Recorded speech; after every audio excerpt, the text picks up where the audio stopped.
It's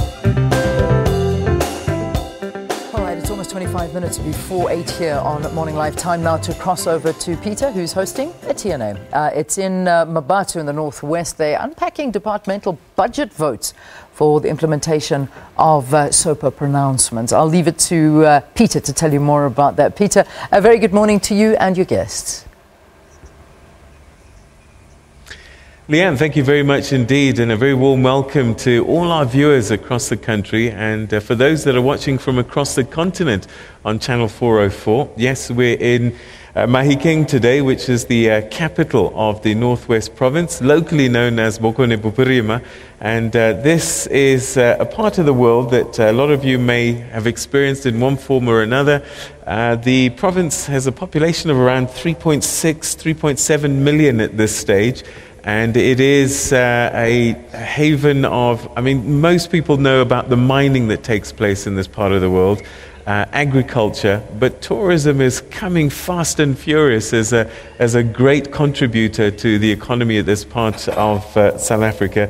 We'll be taking a look at 4 MEC's budget votes. In February, the Premier had his State of the Province address, and since then we've heard from various departments sharing their plans and their ideas and what they hope to do with their budgets in the current financial year, and we'll be unpacking all of that. And you can be part of that conversation as well.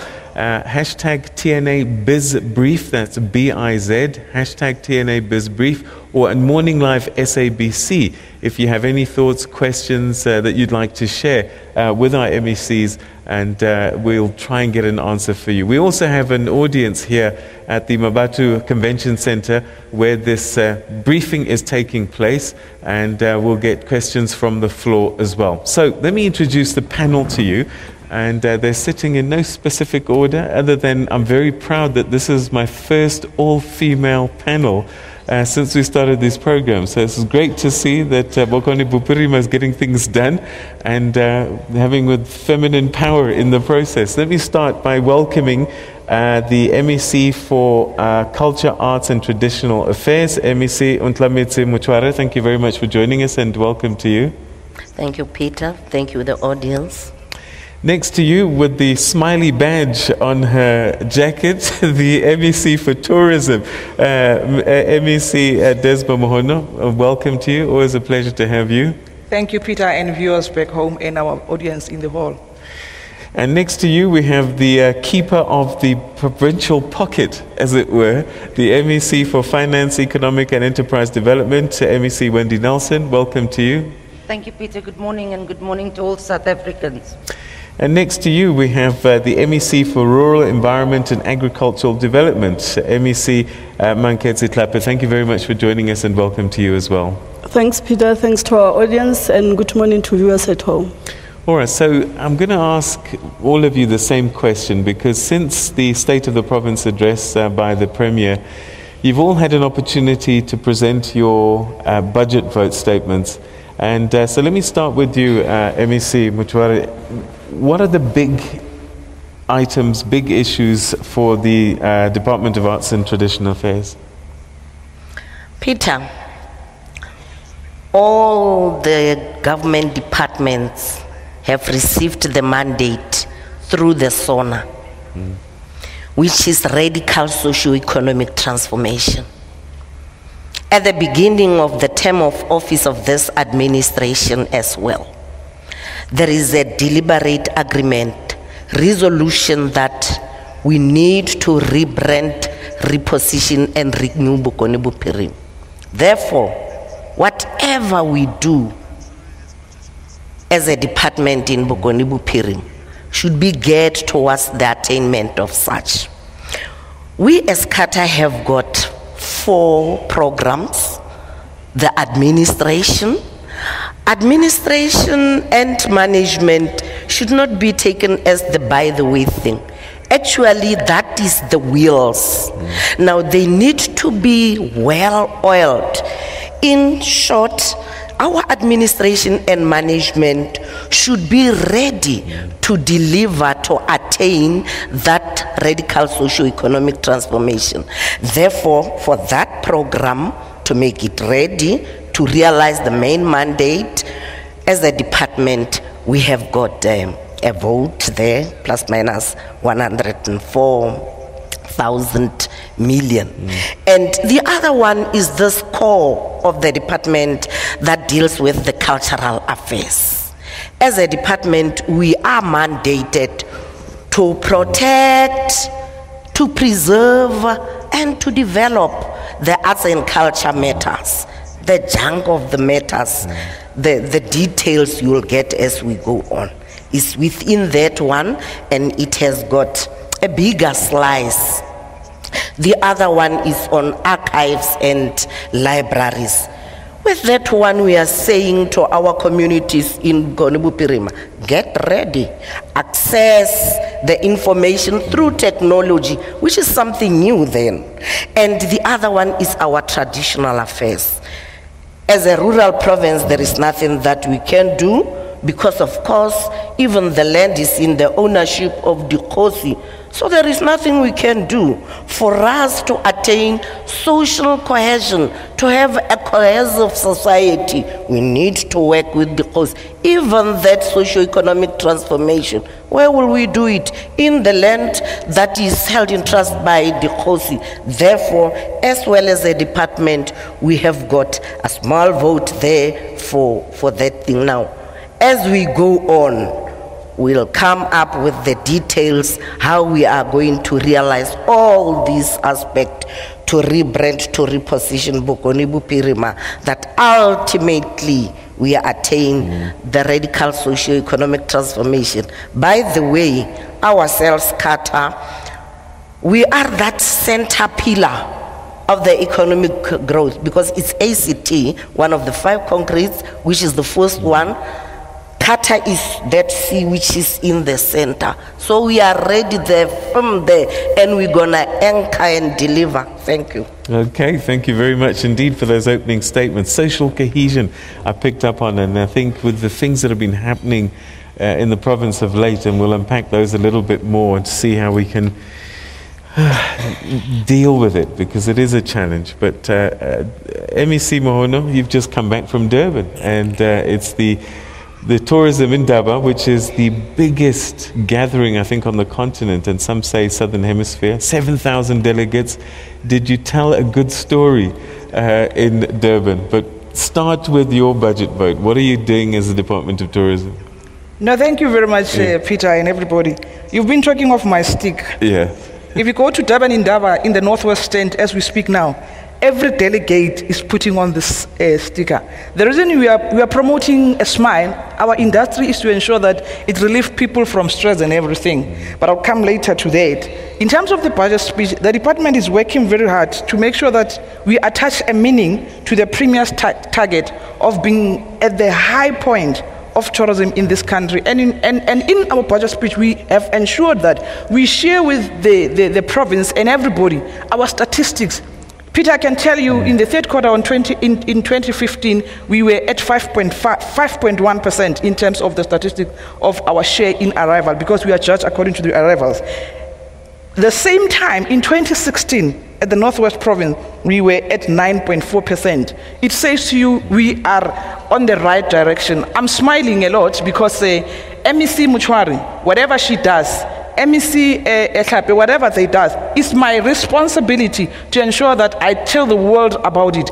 At Durban in Ndaba, I told them the beauty of this province and the warmth of this province and the investment they can come. Yesterday, I nearly missed my flight because I was sticking to all the deals that I was doing. The last deal that I left for the team that was there is with Tovest. I think you know Tovest is one of the biggest in the country, and their footprint is all over the world. We have just got into a marriage with Tovest. Whatever Tovest will be doing, Northwest will be there. We are starting on Monday, by the way. Wow. They are meeting their partners and the key partners in their industry. It says the Northwest will be known throughout the world. There are a number of deals that we have clinched at Ndaba. you'll still see more. According to the budget speed that I said, we are going to do more to ensure that we contribute toward the GDP. Just that the platform is time that we're going to use today is too small. To share with you how much as tourism we have contributed to the GDP of the province, and we continuously contribute to job creation. We also making sure that in terms of the professional schools that we have, our hotel schools, we're giving the best. As I speak to you, together with the national department, we have got incubators in the northwest that we are incubating. They are at Durban in Ndoro to showcase their story. Wow. Our hidden gems, they are there. They're telling a good story about our province. And do not mistake, a lot is still coming. Regardless of the event that our event have started to make a hint. I was telling them yesterday that some provinces are home for events. The summer's home is the northwest province. They tried to go somewhere in other provinces, but they came back. Because their home is here, and I assure you, they will want to stay forever because this is their home, and that's where they excel at the end. I was telling everybody about it. Go to your CompuTicket, tickets are out. Go and buy tickets and come enjoy with us with the summers, not only the summers, even our locals. On Friday, the Premier have announced that we'll be having the VTSD Music Award. It says we are taking this serious, and this engagement that we're doing is working together with the industry and the business people to bring investors in the northwest, which is the springboard to SADC. Well, very exciting story that you're telling there. And as you say, you've got some great holiday resorts here, but you also have some UNESCO World Heritage sites that I'd like to explore as well during our conversation. Yes. MEC Nelson, you 39 billion rand. Is that how much you've got to share amongst your various departments? That must have been a challenge to make sure that each department gets enough to do what they need to do. And you also have a mandate, economic and enterprise development. Tell us how you put it all together. Peter, yes, absolutely. Yeah. 39 billion that must be shared amongst all departments, that must deliver services to people, and therefore we're saying that this 17-18 budget must address the legacies. It must be used to address the legacies of apartheid, which we know is the challenges that we have of poverty, unemployment and inequality. What we are saying is that this budget, as this government, we advocate for economics, radical economic transformation, and we are saying that this budget will be used to address that. We know that these areas, if we say our vulnerable people, people are mostly in villages, townships and small dorpies, and therefore our budget must go to villages, townships and small dorpies. Earlier on, Muhsin indicated that for the last financial year, our target was 70%. I'm glad to say that we reached 69% of our goods and services spend. So we were very near to the 70% target. However, what we have picked up is that our spend in infrastructure is not matching the targets that we would like to see. So for us, what is important is to look at our infrastructure spend across all departments, not only within departments, but as well as our entities, as well as our PMUs, and to say that we need to put exactly the same mechanisms into place.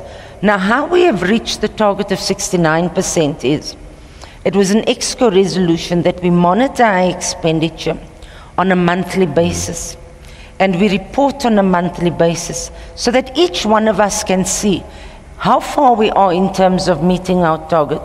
So in line with the Premier SOPA pronouncement, we are going to be doing exactly the same thing with our infrastructure spend.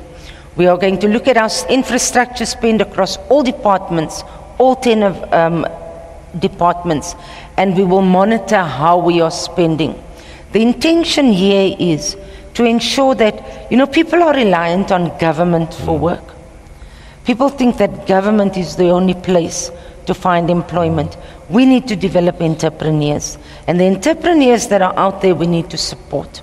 So what we are saying is, all of our infrastructure, as well as our spend within entities, as well as our PMUs that we give money to as government to implement projects for us, need to spend that money in line with government priorities. In this manner, we will ensure that contractors, we need to develop, especially those who have CIDB gradings between 1 and 4, should be contractors that are looked at in order to improve that grading. Also, not only just increasing the grading and assisting our contractors, but also to ensure that we monitor the amount of money that moves out of the province. You would know that the Premier often speaks about Biki Maak Meer. Instead of giving large amounts of houses to individual contractors, but to give smaller amounts to more people across the province. Instead of giving large kilometers of roads to a particular contractor, but to give smaller pieces. And that is how we are going to empower the people within our province. So as of May, Peter, this month, we will be doing the very same exercise on a monthly basis with regard to our infrastructure spend across, all departments as well as entities, as well as our PMUs. All right, we're going to unpack quite a lot with you because you oversee a number of other budgets as well. But agriculture, MEC Tlhape, the drought really affected you in this past year and a bit, and I know that our dam levels haven't quite reached where they need to be. So in terms of food security and developing the sector, you've got a lot on your hands.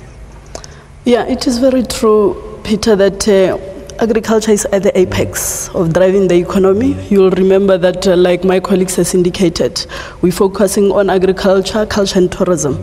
Now, for this financial year, we have not changed much. Our thrust programs, starting with this one of food security, still stands. And here we're targeting vulnerable groupings for them to have sufficient, adequate, nutritious food. We have indicated to the people of Bokoni-Bophirima that 8 million has been set aside. This will include establishing agri-villages and these backyard gardens. But this is complemented by crop massification program, where we're targeting underutilized land. Above all the fields that we have, the plowing, the planting that is happening, annually we target a certain number of hectares that we'll be bringing back to production. This year 46 million is set aside to target 13,000 hectares that we'll be bringing back to production. Food security also will include our livestock improvement program, where it includes your Nguni cattle scheme, your bull subsidy scheme, the Tsimuya Khosi scheme, where we deal with livestock. To that matter, also to mitigate issues of drought, we have agreed whilst we were meeting with the organized agriculture that it's high time we have our own fodder bank. It's going to be established in Taung. We've announced 5 million is set aside for that. We're also managing the grazing areas through implementation of measures for wildfires, and also using our veterinary services to make sure that we curb diseases on this livestock. We are also focusing on the agri-parks that are the flagship of all this livestock and crop massification or grain value chain. For an example, the audience will remember that the silos at Springbok Pan has been refurbished as a storage, but also to deal with issues of markets. And when we harvest from last year, we're storing the harvest there so that we don't have pressure of markets. But in the main, every program that we're doing, subsequently or concurrently, we establishing the infrastructure. We have been establishing your auction pens in Taung. This year we have announced that it will be in Mabiskral and Sidila Molomo. We developing your abattoirs throughout the province so that we syndicate or we group our small producers so that they don't travel too much but unlock in the main your issues of markets. Peter, we're also having environment and conservation within the department, and one of the flagships is the biodiversity economy that we have unlocked through game transformation. We are expanding this year with your Molopo Game Reserve in your Khanyasa area. We are establishing a new game reserve in Mudimo Nyintau, but just to allow our people to tap also into this economy of biodiversity or wildlife. We will be focusing through the grants from DEA in establishment or refurbishment of your Bloemhof Dam, about 30 million. There's also 8 million grant for your CPAs in Pilanesberg so that they start to participate within this sector, because we're going to buy vehicles for them that will make sure that they become a participant in this sector. One of the key issues that we said during our budget speech is that we want to touch every commodity. Agriculture is so diverse. We have announced to our audience, to the people of Bokweni Bophirima, that we are working on bringing horse racing to this province. Land has been earmarked along your Sun City, and we have already done pre-feasibility studies. We're working with Northwest Gambling Board and other licensing authorities. The donkey value chain, you know, is a sticky issue that has been on the news. We're working on that, and we have set 1 million aside this financial year for capacity building and the planning. Now, almost every commodity we want to touch and bring back into functionality so that our people start to participate in the whole thing. All right, so quite a lot that you've mentioned there. We'll have opportunities to unpack that, particularly the agriculture sector, because that's, as you say, one of the pillars for this economy. We're going to take a quick break, and when we come back, we'll continue our conversation with our MECs. Don't forget, if you have a question, hashtag TNA BizBrief at Morning Live SABC. We also have an audience here. So we'll be back right after this, getting your messages as well. Stay with us.